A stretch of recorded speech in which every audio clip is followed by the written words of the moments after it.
என் நெஞ்சில் குடியிருக்கும்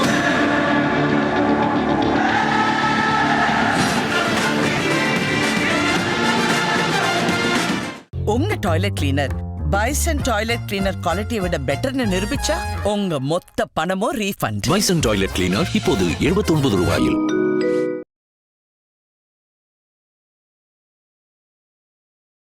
விஜயை கொண்டு வந்தது கூட்டணியில் சேர்த்தால் அமித்ஷா கொடி உயர பறக்கும்.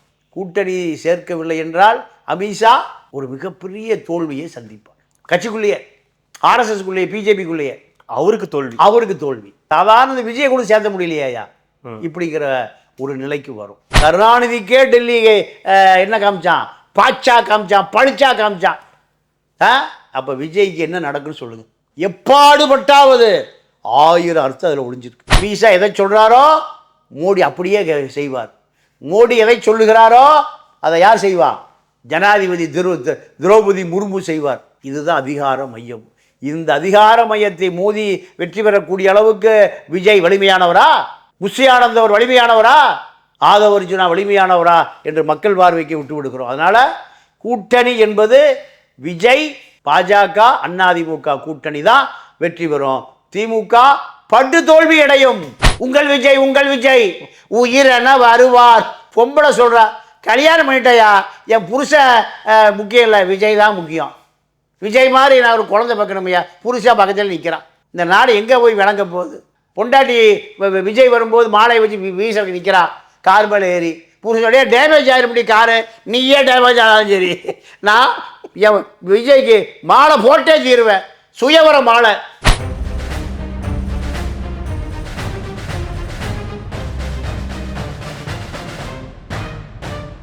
ரெட்ரோலுக்ஸ் நெஞ்சங்களுக்கு வணக்கம். நான் கார்த்திக். இன்றைய பொலிட்டிக்கல் பல்ஸ் நிகழ்ச்சியில் நம்முடைய இணைந்திருப்பவர் மூத்த பத்திரிகையாளர் திரு தமிழா பாண்டியன் அவர்கள். வணக்கம் சார். வணக்கம். அரசியல் களம் ரொம்ப பரபரப்பாக இருக்குது. அதுவும் இன்றைய தினம் பார்த்தீங்கன்னா நிறைய செய்திகள் ஒரு பக்கம். குறிப்பாக அமித்ஷா அவர்களின் வருகை, அந்த வருகைக்கு 2வது நாள் இன்னைக்கு தொடர்ந்து பேச்சுவார்த்தை ஒரு பக்கம் போயிட்டுருக்கு. வேலுமணி அவர்கள் கூட அமித்ஷா அவர்களும் அந்த பேச்சுவார்த்தை ஒரு பக்கம் போயிட்டுருக்கு. அப்படின்னும் போது இந்த என்டிஏ கூட்டணி அப்படின்றது ஒரு மிக முக்கியமான ஒரு நகர்வில் இப்போ இருக்குது. நேற்றைய தினம் அமித்ஷா அவர்கள் பேசும்போது இன்னும் நிறைய கட்சிகளை சேர்த்து ஒரு பலமான கூட்டணியாக அமைத்து தேசிய ஜனநாயக கூட்டணி ஆட்சி அமைக்கணும் அப்படின்னு சொல்லியிருக்காரு. குறிப்பாக திமுகவை எப்பாடுபட்டாவது வீழ்த்தணும் அப்படின்ற ஒரு வார்த்தையை பயன்படுத்தியிருக்காரு. எப்படி பார்க்குறீங்க அமித்ஷா அவர்களின் வருகை? பேச்சுவார்த்தை ஒரு பக்கம் போயிட்டுருக்கு. அப்படின்னும் போது எடப்பாடி அவர்கள் அங்கே போகாமல் வேலுமணி அவர்கள் அங்கே போகிறதுக்கான காரணம் என்னவா இருக்குது? இல்லை, இப்போ எடப்பாடியை பொறுத்த வரைக்கும் இந்த கூட்டணி என்பது ஒரு புறம் நீங்கள் மிகுந்த மகிழ்ச்சியாக இருந்தாலும் இந்த கூட்டணி நீண்ட நாள் நீடிக்குமா, இந்த கூட்டணி பிற்காலத்தில் நமக்கு மிகப்பெரிய ஆபத்தை ஏற்படுத்துங்கிற அச்சமும் இருக்குது எடப்பாடிக்கு. என்ன காரணம்னா, நீங்கள் இந்த கூட்டணி விஜயோடு சேர்ந்தால் இந்த கூட்டணி வெற்றி கூட்டணி தான். விஜய் இந்த கூட்டணிக்கு வந்தே தீருவார். ஏன்னா அமித்ஷா கையில் விஜய் இந்த கூட்டணியில் கொண்டு சேர்க்கக்கூடிய பொறுப்பு அவருக்கு வந்துருச்சு. அவர் தான் அந்த கூட்டணியை, விஜயுடைய கூட்டணியை முடிவு பண்ணுவார். அமித்ஷா இல்லைன்னா அமித்ஷாவுடைய தோல்வி தான். விஜயை அதிமுக கூட்டணிக்குள் கொண்டு வருவது என்பது அமித்ஷாவுக்கு கொடுக்கப்பட்ட டெல்லி அசைன்மெண்ட், ஆர்எஸ்எஸ் அசைன்மெண்ட். திமுகவை பாடுபட்டால் தோற்கடிக்க வேண்டும் என்பது ஆர்எஸ்எஸ் கொடுத்த அசைன்மெண்ட். இதில் விஜயை கொண்டு வந்தது கூட்டணியில் சேர்த்தால் அமித்ஷா கொடி உயர பறக்கும். கூட்டணி சேர்க்கவில்லை என்றால் அமித்ஷா ஒரு மிகப்பெரிய தோல்வியை சந்திப்பார். கட்சிக்குள்ளேயே, ஆர்எஸ்எஸ்குள்ளேயே, பிஜேபிக்குள்ளேயே அவருக்கு தோல்வி. சாதாரண விஜயை கூட சேர்த்த முடியலையா இப்படிங்கிற ஒரு நிலைக்கு வரும். ஆனால் அதிமுகவை பொறுத்தவரை அதிமுக வெற்றி பெறும் என்பது அமித்ஷா கையில் இருக்கு. அதிமுக வெற்றி அமித்ஷா கையில் இருக்கு. விஜய் கூட சேர்த்தா தான் வெற்றி உறுதி. இப்போ அதிமுகவுக்கு ஒரு 3.4% வாக்கு இல்லாமல் 2021 தோல்வி அடைந்தது. இந்த 3.5% எடப்பாடிக்கு வேணும். இந்த 5% யார்கிட்ட இருக்கு? விஜய்கிட்ட இருக்கு. அப்போ விஜய் கூட்டணியை பெட்டியை கொடுத்து கூப்பிடுறாரு, பல ஆசைகளை காமிச்சு கூப்பிடுறாரு.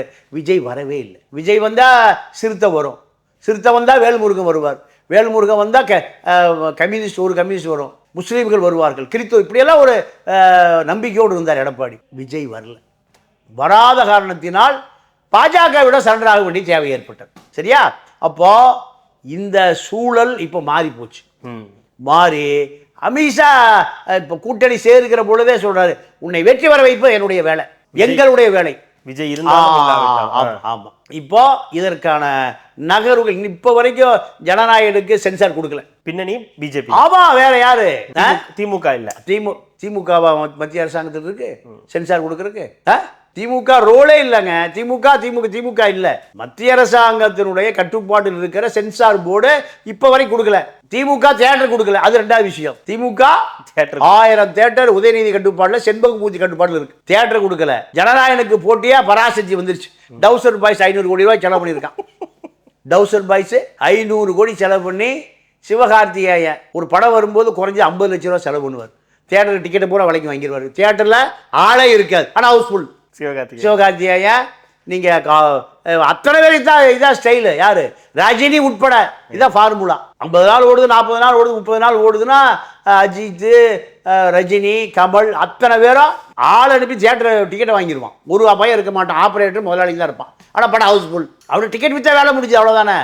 இப்போ இந்த ஃபார்முலாவை தான் சிவகார்த்திகேயன் பண்ண போறாரு. எதுல? பராசக்தியில். ஆனால் விஜயை பொறுத்த வரைக்கும் சினிமாவெல்லாம் தாண்டி அரசியலில் பாஜக அதிமுக கூட்டணியில் சேர வைப்பதற்கான நகர்வுகளை நகர்த்திட்டு இருக்காங்க. இதுதான் அமித்ஷா அழுத்தமா சொல்றாரு. திமுக வராம எப்பாறுபட்டாவது தடுத்துருவாங்கிறார். உண்மைதான்.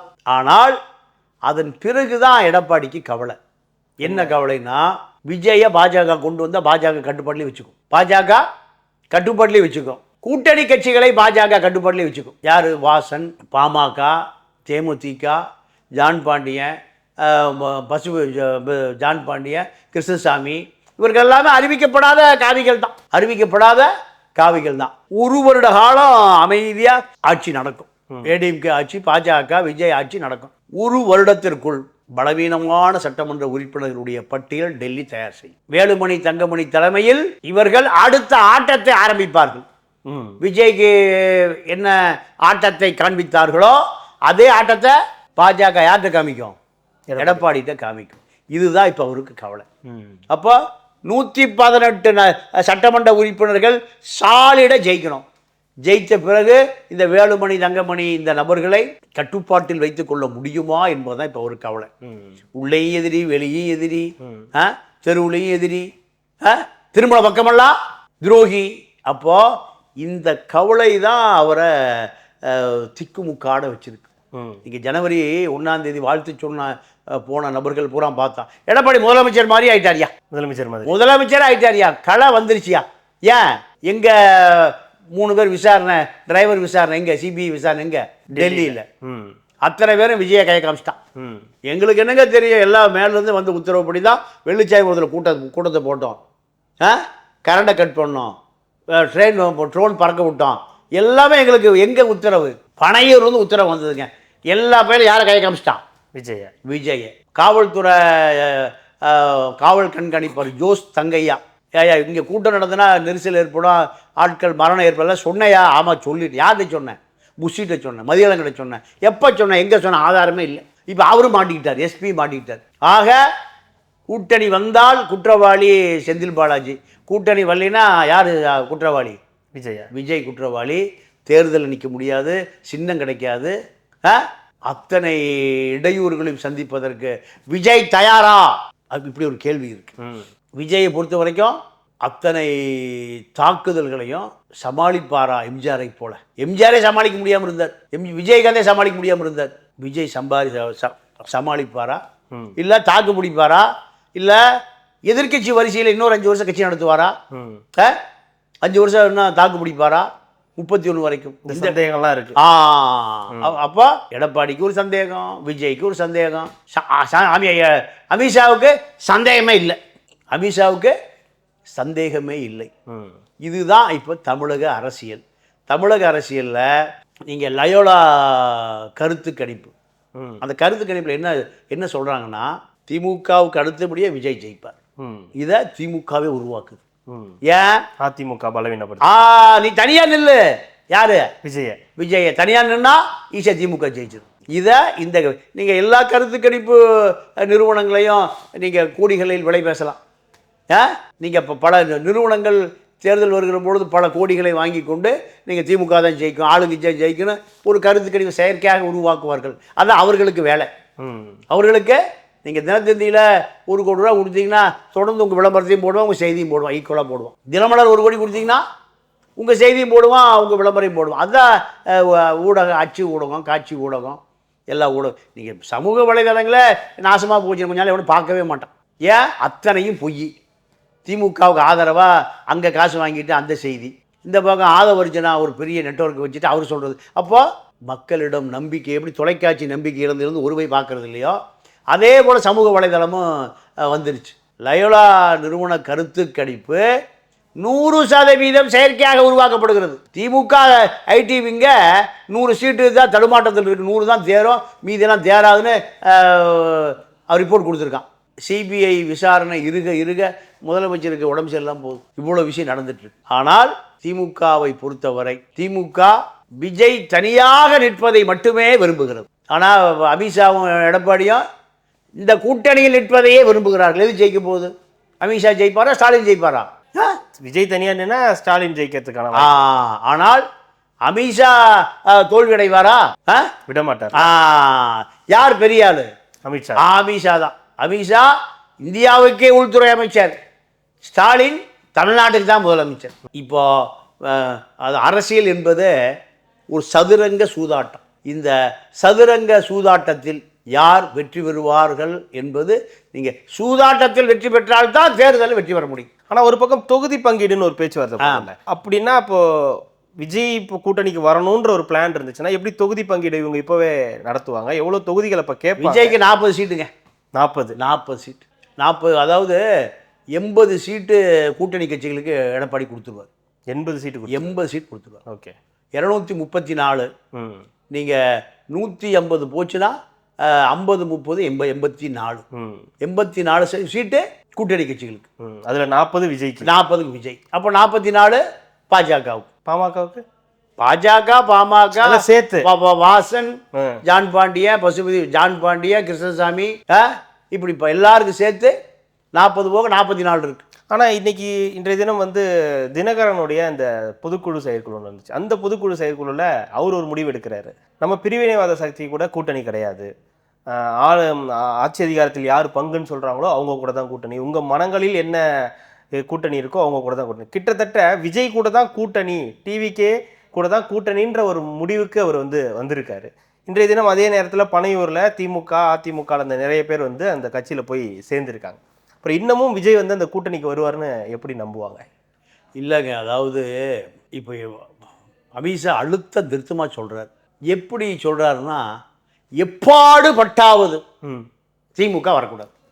திமுக இதாகணுமா இல்லை அதிமுக அழிஞ்சா போதுமா? ஏன்னா இப்படி ஒரு பேச்சு பொதுவாக பரவலாக அது வரத்தான் செய்யும். அவங்களுக்கு அதிமுக இடத்துக்கு பாஜக வரணும்னு விரும்புது. இங்கே திமுக வெர்சஸ் பாஜகன்னு ஆசைப்படுறாங்க. அப்போ இந்த தடவை திமுக ஜெயிச்சாலும் அவங்களுக்கு கவலை இல்லைன்ற ஒரு இடத்துக்கும் ஒரு பேச்சு போயிட்டு இருக்கு இல்லையா? அது உண்மையில் அது மனநோயாளிகள், அரசியலே தெரியாமல் பித்து பிடிச்சவன் கிளப்புற விஷயம். இப்போ ஒரு 500 ரூபாய்க்கு ஒரு செல்போன் இருந்தால் அவனே ஒரு செய்தியாளராக மாறிடுறான். அதெல்லாம் ஒரு செய்தியாக நம்ம பேச முடியுமா?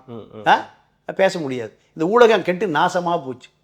எனக்கு தெரிஞ்சு செக்ரட்டரியேட்டில் 500 ரூபா கவர் வாங்குறதுக்கு 100 பேர் இருப்பான். அவன் அவ்வளோதான் செய்தியாளர். நீங்கள் பொங்கல் வந்தால், தீபாவளி வந்தால், நீங்கள் மந்திரி ரூமில் நோட்டு வச்சுருப்பான். 200 பேர் கையெழுத்து போட்டு 1000 ரூபா வாங்கிட்டு போவான். அவ்வளோதான் ரிப்போர்ட்டரா? இந்த செய்தி காரணமே அது போன்ற 1000 ரூபா நபர்கள் தான். அது 100% அப்படி அல்ல. நீங்கள் அமித்ஷா எப்பாடுபட்டாவது திமுக வராமல் செய்ய வேண்டும் என்பதே, எப்பாடுபட்டாவது விஜய் சேர்க்க வேண்டும் என்பதுதான் பின்னால் உள்ள செய்தி. எப்பாடுபட்டாவது விஜயை சேர்க்க வேண்டும் என்பதுதான் அந்த எப்பாடு சொல்றாருல, அந்த அப்பாடு தான் அது. ஒருவேளை விஜய் இதற்கு எதுக்குமே பிடி கொடுக்கல, கூட்டணிக்கே வர முடியாது, நாங்க தனிச்சு தான் நிக்க போறோம் அப்படின்னு முடிவு பண்ணிட்டாருன்னா அப்ப கள நிலவரம் எப்படி இருக்கும்? நடந்தால் கனிமொழி சிறையில் இருந்தாரா? ராஜா சிறையில் இருந்தாரா? கலைஞர் டிவியினுடைய சிஇஓ சரத் ரெட்டி சிறையில் இருந்தாரா? கருணாநிதி முதலமைச்சருடைய மகள் இல்லையா? மகளே சிறையில் இருந்தாங்க. கருணாநிதி மனைவி சிறைக்கு போவதை தவிர்த்து தான் மக சிறைக்கு போகிறான். இல்லை யார் சிறைக்கு போயிருக்கணும்? தயாளம்மா. கலைஞர் டிவி 600 கோடி ரூபாயில் ஆரம்பிக்கப்பட்டது. நீங்கள் ஈழப்பிரச்சனைக்கு காரணம் காங்கிரஸ் திமுகன்னு மக்கள் கோபமாக இருந்தான். 2009 நாடாளுமன்ற தேர்தலில் கருணாநிதி உங்களோட சேரவே மாட்டேன்ட்டார். யாரோட? காங்கிரஸ் கூட. இவரும் சேர்ந்து தான் பண்ணார். தப்பிச்சுக்குவார் கருணாநிதி. அப்போது டெல்லியிலேருந்து சிபிஐ அதிகாரிகள் வந்தாங்க. கலைஞர் டிவி எங்கே இருந்தது? முதல் மாடியில். கீழே என்ன அலுவலகம்? அறிவாலயத்துக்கு டெல்லியிலேருந்து வந்து அதே ஃப்ளைட்டில் நேராக வந்து எங்கே வந்தாங்க? கூட்டணி பேச்சுவார்த்தைக்கு. அதே சிபிஐ உயர் அதிகாரிகள் எங்கே வந்தாங்க? கலைஞர் டிவி ஆஃபீஸுக்கு வந்தாங்க. கூப்பிட்டாங்க ஸ்டாலினுடைய அம்மாவை, தயாளு அம்மையார். அந்த அம்மா வயதான மூதாட்டி. கருணாநிதிக்கு அப்போ வயசு 95 இறக்கும்போது இன்றைக்கி 15 வயசு குறைச்சிக்க, 80 வயசு. அப்போது அந்த அம்மாவுக்கு 80னா 75 வயசு. 75 வயசில் நீங்கள் எப்படி இருப்பீங்க, நான் எப்படி இருப்பீங்கன்னு கொஞ்சம் கற்பனை பண்ணி பாருங்க. இருப்பீங்களான்னு முதல்ல. அருமை அருமை அருமை. அப்போது 75 வயசு அந்த அம்மாவுக்கு, இவருக்கு 80 வயசு. ஆமாம், அவர் 2010 15 வயசு உயிரோடு வந்தார். 20 ஆமாம். இல்லை கலைஞருக்கு 85, 10 வருஷம் தானே, 10 வருஷம் கழிச்சுங்க. அந்த அம்மாவுக்கு 80 85. அப்போது அந்த அம்மா சொல்லிச்சு, எங்கே எவன் பணம் கொடுத்தான், எங்கே எனக்கு எதுவுமே தெரியாது. கையெழுத்து போட சொன்னால் கையெழுத்து போட்டேன். 600 கோடியும் பார்க்கல, 6 கோடியும் பார்க்கல. ஏன் வேலை? வீட்டில் கருணாநிதிக்கு போட்ட சால்வையை கொண்டு போய் நம்ம நல்லியில் விற்றுட்டு வர சொல்லி வருவேன். அதே தான் 5000 10,000, அதுதான் எனக்கு தெரியும். நான் 600 கோடியெல்லாம் பார்க்கல. யார் சொன்னது? அந்த அம்மா. சரி, கைது செய்யப்படுகிற நிலைமை. ஒரு காசு 2 காசு இல்லை, எவ்வளோ கோடி? 600 கோடி. இந்த அப்போ கருணாநிதி கீழே சொல்கிறாங்க, கைது செய்கிற நிலைமை இருக்கு. வயதான மூதாட்டி, கருணாநிதியுடைய மனைவி என்பதை தவிர அந்த அம்மா எந்த கோடியும் பார்க்கல, எந்த கோடியும் பார்க்கல. கைது செய்யப்பட்டு சிறையில் அடைக்கப்பட்டால் நம்மளுடைய நிலைமை என்ன? அதுக்கு பதிலாக தான் கனிமொழி சிறைக்கு போச்சு. இதெல்லாம் கடந்த காலத்தில் நடந்த வரலாற்று நிகழ்வுகள். கருணாநிதி இந்திரா காந்தியை பிரதமராக்கியதே கருணாநிதி. காமராஜ் காங்கிரஸை உடைத்து கொண்டு வந்த பொழுது ஜனாதிபதி தேர்தலில் கருணாநிதியுடைய 40 நாடாளுமன்ற உறுப்பினர்கள் யாருக்கு ஆதரவு தெரிவிக்கிறார்களோ அவர் தான் ஜனாதிபதியாக முடியும். இந்திரா காந்திக்கு எதிரானவர் ஜனாதிபதியாக, காமராஜுடைய வேட்பாளர் ஜனாதிபதியாக வந்துட்டா இந்திரா காந்தி கதையே முடிஞ்சுது. அப்போ விவி கிரி என்ற பார்ப்பனருக்கு திமுகவை சேர்ந்த நாடாளுமன்ற உறுப்பினர்கள் ஜனாதிபதியாக்கி தான் இந்திரா காந்தியை காப்பாற்றினார் கருணாநிதி. இதெல்லாம் பழைய வரலாறு. அப்போது கருணாநிதியுடைய வரலாறு எங்கே வந்து நிற்குது? தயாளமார் கைதுங்கிற அளவுக்கு வந்து நிற்குது. கருணாநிதி எதில் கைது போன சொல்லு, எத்தனை சீட்டு வேணா எடுத்துக்க, எங்கடா கூட்டணி என்ன? யார் கேட்குறா? 80 வயது முதியவர், இந்திரா காந்தியோடு அரசியல் செய்தவர், நேரு காலத்தில் அரசியல் செய்தவர், ராஜீவ் காந்தியோடு அரசியல் செய்தவர், சோனியாவோடு அரசியல் செய்தவர், மன்மோகன் சிங்கரோட அவர் என்ன சொல்றாரு? எங்கே கையெழுத்து போடணும், நோட்டை காமி ஒப்பந்தம் போட்டுக்குவோம், மனைவியை காப்பாற்றுவதற்கு. நடந்ததா இல்லையா? இந்த கருணாநிதிக்கே டெல்லி என்ன காமிச்சான்? பாச்சா காமிச்சான், பழிச்சா காமிச்சான். அப்போ விஜய்க்கு என்ன நடக்குன்னு சொல்லுங்க. எப்பாடுபட்டாவது 1000 அர்த்தம் அதில் ஒளிஞ்சிருக்கு. அமித்ஷா இந்தியாவுக்கான உள்துறை அமைச்சர். பல மாநிலங்களில் ஆட்சி கவிழ்ப்பு, பல மாநிலங்களில் பாஜக ஜெயிப்பது. அமித்ஷா எதை சொல்கிறாரோ மோடி அப்படியே செய்வார். மோடி எதை சொல்லுகிறாரோ அதை யார் செய்வார்? ஜனாதிபதி திரௌபதி முர்மு செய்வார். இதுதான் அதிகார மையம். இந்த அதிகார மையத்தை மோதி வெற்றி பெறக்கூடிய அளவுக்கு விஜய் வலிமையானவரா? புஷி ஆனந்த் அவர் வலிமையானவரா? ஆதவ அர்ஜுனா வலிமையானவரா என்று மக்கள் பார்வைக்கு விட்டு விடுகிறோம். அதனால் கூட்டணி என்பது விஜய், பாஜக, அதிமுக கூட்டணி தான் வெற்றி பெறும். திமுக படு தோல்வி அடையும். நீங்கள் தேர்தல் முடிஞ்ச கூட பார்த்துங்க. இதுதான் அமித்ஷா சொன்ன எப்பாடுபட்டாவது. நீங்கள் தோக்குன்றீங்க. இந்த நேரம் பார்த்து பொங்கலுக்கு 3000 ரூபா வந்து அறிவிச்சிருக்காங்க. பழைய ஓய்வூதிய திட்டத்துக்கு பதிலாக புதிய ஓய்வூதிய திட்டம், மாணவர்களுக்கு மடிக்கணினி திட்டம் அப்படின்னு ஏகப்பட்ட அறிவிப்புகள் வந்துகிட்டு இருக்கு. மக்கள் அதுக்கெல்லாம் தாண்டி நீங்கள் ஓய்வூதிய திட்டம் என்ன தெரியுமா நடந்திருக்கு? 10% பணியாளருடைய பணம் பிடிப்ப வைக்கப்படும், அரசு 10% கொடுக்கப்படும். இந்த புது ஓய்வூதிய திட்டம் என்ன தெரியுமா? அவர்களுடைய பணம் பிடிச்ச பணம் 10% இருக்குல்ல, அதை அவன் எடுத்துக்குவான். யாரு? அரசு எடுத்துக்கொள்ளும். எடுத்துக்கொண்டு தான் என்ன கொடுக்க போகிறான்? புது ஓய்வு, அவன் காசு எடுத்து அவனுக்கு ஓய்வூதியம் கொடுக்க போகிறான். முதல்ல என்ன நடந்தது? இந்த பணம் ஒரு 50 லட்ச ரூபா, 40 லட்ச ரூபா, 60 லட்ச ரூபா சேர்த்து வச்சு அவன் ஒரு ரிட்டையர்ட் ஆகும்போது கொடுத்துருவான். கடைசி சம்பளம் என்னவோ அது ஓய்வூதியம். இப்போ அது இல்லை, இவர்களுடைய காசு எடுத்து அவர்களுக்கு கொடுப்பதா புது ஓய்வூதிய திட்டம். இதை என்ன ஜாக்டோ ஜியாக்கு தெரியாதா? வாழ்த்துனாங்களே, நீங்க வாழ்த்து செய்தி கொடுக்கணும், நாங்க அறிவிக்க போறோம்னு நீங்க முதலமைச்சர் அலுவலகம் உதயச்சந்திரா பேசிட்டு தான் அறிவிச்சார். இதை ஜாக்டோ ஜியா எப்படி ஓட்டு போடுவான்? அவன் என்ன படிக்காத முட்டாளா? வாய்ப்பில்லை. ஆக என்ன கொடுக்குறீங்க? ஜிலேபி கொடுக்குறீங்க. ஜிலேபிக்குள்ள என்ன இருக்கு? விஷம் இருக்கு. நீங்கள் ஒரு இந்த முட்டாள் அதிகாரிகள் என்ன பண்ணுறாங்க தெரியுமா? இப்போ நீங்கள் தாய் தகப்பன் இல்லாத, அதாவது ஒரு சிங்கிள் மதர், அப்பா இல்லை அம்மா இல்லை, அவங்களுக்கு 75,000 ரூபா டெபாசிட். யாருக்கு? இந்த பையனுக்கு. நான் முட்டாள் அதிகாரிகளை பார்த்து கேட்குறேன், 2 பேருமே இல்லைன்னா என்ன பணம்? அதுக்கு எந்த நிதியும் இல்லை. எப்படி எழுதுறான் பாருங்க. ஜியோ பாருங்க, கவர்மெண்ட் ஆர்டர் பாருங்க. அப்பா இல்லாமல் இருக்கணுமா, இல்லைன்னா அம்மா இல்லாமல் இருக்கணும். யாராவது ஒருவர் இல்லைன்னா அந்த பையனுக்கு என்ன 75,000 ரூபா நிதி வருஷத்துக்கு. 2 பேருமே இல்லைன்னா எதுவும் கிடையாது. இந்த மூளை இல்லாத இந்த ஐஏஎஸ் அதிகாரிகள் எப்படி சட்டத்தை ஏற்றான்னு பாருங்க. பல் பிடிங்கி பல்பீர் மறுபடியும் தமிழ்நாடுக்கு வந்துட்டார், மறுபடியும் பல்ல பிடுங்கிறதுக்கு. அப்போது இது நீங்கள் அமைச்சர் பூரா 1000 கோடி 2000 கோடி கொள்ளையடிப்பதற்கு யார் காரணம்? இந்த அதிகாரிகள் தான் காரணம். அதிகாரி தான் கொள்ளையடிச்சு கொடுக்குறான். ஃபைலை யார் மூவ் பண்ணுறது? கோப்பை யாருங்க நகர்த்துறது? அதிகாரி. அப்போ இந்த அதிகாரிகளை நம்பி ஆட்சி, அதிகாரி அவனும் கூட்டு கேட்க போக மாட்டான். யார் கூட்டு கேட்க போகணும்? கட்சிக்காரங்க தான் போகணும். அமைச்சர் போவான், முதலமைச்சர் போவாங்க, ஆனால் எம்எல்ஏ போவாங்க, நாடாளுமன்ற உறுப்பினர், மேயர், எந்த அதிகாரியும் கூட்டு கேட்டு போக மாட்டாங்க. அப்போ இந்த அதிகாரிகள் பேச்சை, அதிகாரிகளை வேலை வாங்கக்கூடிய வலு இல்லாத ஸ்டாலின் இந்த ஆட்சி படு பாதாளத்துக்கு போகும் என்பதற்கு உதாரணமே. எந்த திட்டம் இப்போ அறிவிச்சாலும் அது வாய்ப்பே இல்லை. அவ்வளவு வெறுப்பா இருக்கான். அரசு அலுவலகங்கள்ல அது எந்த வேலையும் நடப்பதில் 60% அதிகாரிகள் தான் வேலை பார்க்குறான். எல்லாம் ஓய்வுல போயிட்டான், எல்லாருமே ரிட்டையர்ட் ஆகி போயிட்டான். அந்த இடம் நிரப்பப்படவில்லை. 1000 ரூபா மகளிர் உரிமை தொகைன்னு 20,000 கோடி செலவாகுது. 20,000 கோடி. காவிரி தூர்வாரப்படவில்லை. காவிரி செக் டேம் கட்டினா 100 டிஎம்சி தண்ணி கடலை கலக்காமல் காப்பாற்றலாம். அதுக்கெல்லாம் ஆள் நேரமே இல்லை. மக்கள்கிட்ட 1000 ரூபா கொடுத்தா, பொங்கலுக்கு 3000 கொடுத்தா ஓட்டு போட்டுருவான். இலவசங்களை வாரி வழங்கி இவர்களை ஓட்டு போடுகிற இயந்திரங்களாக இந்த திமுக அரசு மாற்றி வச்சிருக்கு. திமுக அண்ணாதிமுக 2 அரசுகள் மாற்றி தான் வச்சிருக்கு. அதனால திமுகவை போன முறை முஸ்லீம்கள், கிறிஸ்துவர்கள், தலித்துகள், கம்யூனிஸ்டுகள், வைகோ, வேல்முருகன் அத்தனை பேர் சேர்ந்து எத்தனை % ஜெயிக்க வச்சாங்க?